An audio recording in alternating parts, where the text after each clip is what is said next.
morning guys. Gagawa tayo ng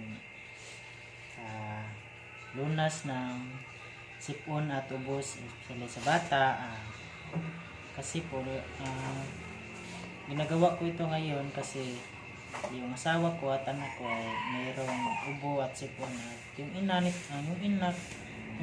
is wala po siyang bawal po niya uminom ng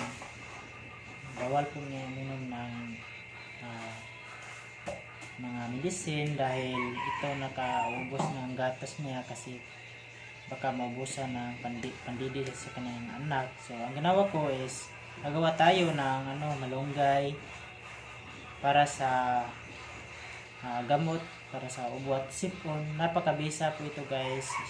Salinagin sa mga batang may halak-halak o ubo at sipon na hindi gumaling sa mga